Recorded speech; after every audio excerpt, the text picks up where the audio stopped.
So first of all, happy Diwali to all of you.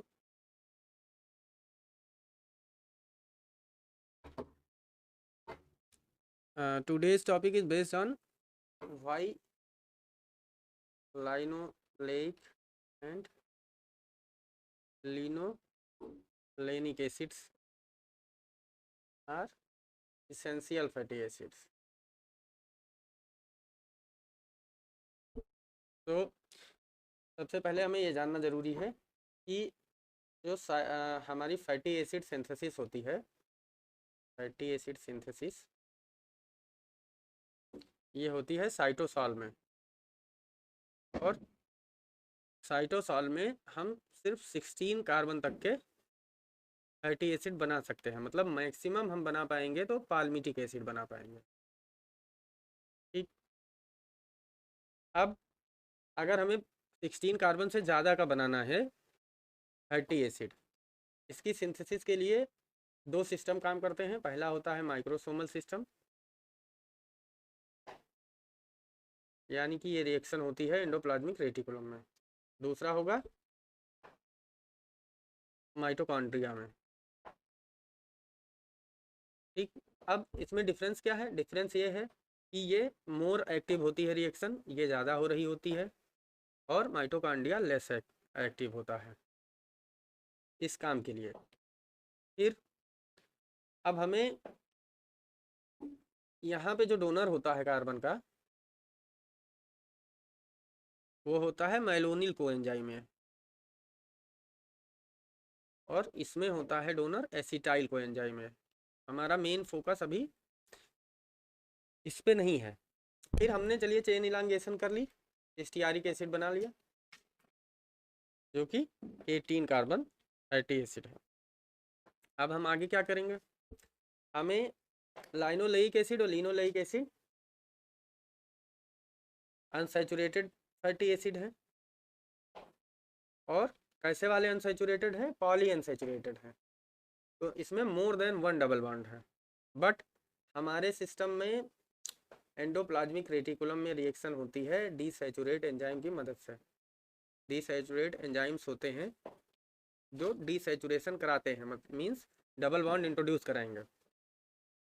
लेकिन हमारे डीसैचुरेट enzyme की एक खासियत होती है, ये जो पहला फर्स्ट डबल बॉन्ड इंट्रोड्यूस करते हैं वो मोस्ट कॉमनली 9th पोजीशन पे करते हैं। 9th पोजीशन पे। 9th पोजीशन का मतलब जब हम कार्बोक्सिलिक एंड से जाएंगे, फर्स्ट कार्बन तो हमेशा फैटी एसिड में कार्बोक्सिलिक एसिड फंक्शनल ग्रुप को प्रेफरेंस दिया जाता है, तो फर्स्ट कार्बन तो ये होता है। फिर यहाँ से CH2 second, third, CH2 fourth, CH2 fifth, CH2 six, CH2 seventh, CH2 eighth. अभी हमारा 9th हुआ, यहाँ हम CH ही लिख रहे हैं, 10th। फिर इसके आगे 10 ये हो गए, 18 कार्बन है, तो CH2 7 ग्रुप ये 17 हो गया, और CH3 टोटल हो गए 18 कार्बन हो गए। तो हमारा जो सिस्टम है most commonly first double bond को इंट्रोड्यूस कर रहा है कहाँ पे? 9th और 10th के बीच में, यानी कि डेल्टा 9 पोजीशन इसको बोला गया। अब दूसरी इसकी खासियत ये है कि इसके बाद जो भी डबल बॉन्ड ये इंट्रोड्यूस करेगा, सेकेंड या थर्ड जो भी ये कर सकता है, वो इस 9th कार्बन से लेके और इस कार्बोक्सिलिक एसिड के बीच में ही कर सकता है, इधर की तरफ नहीं कर पाएगा। तो फिर जो हमारा लाइनोलेइक एसिड है, इसमें 9th पोजीशन पे एंड 12th पोजीशन पे डबल बॉन्ड होता है, तो 12th पोजीशन पे हम नहीं इंट्रोड्यूस करा सकते अपनी बॉडी में। फिर लाइनोलेनिक है, लाइनोलेनिक एसिड में 9th, 12th और 15th पोजीशन पे है, तो ये नहीं इंट्रोड्यूस हो पाएगा। तो फिर हम बना क्या इससे पाएंगे? इसके लिए हमें फूड से लेना होगा, यही सोर्स होगा, फूड ही। लेकिन एक और 20 कार्बन का फैटी एसिड होता है अरेकिडोनिक एसिड। इसमें जो डबल बॉन्ड होते हैं वो 5, 8, 11 और 14 पे होते हैं। ये हमारी बॉडी सिंथेसाइज कर सकती है लाइनोलेइक एसिड से। लाइनोलोइक एसिड इसको सिंथेसाइज करवा सकता है by the help of desaturate and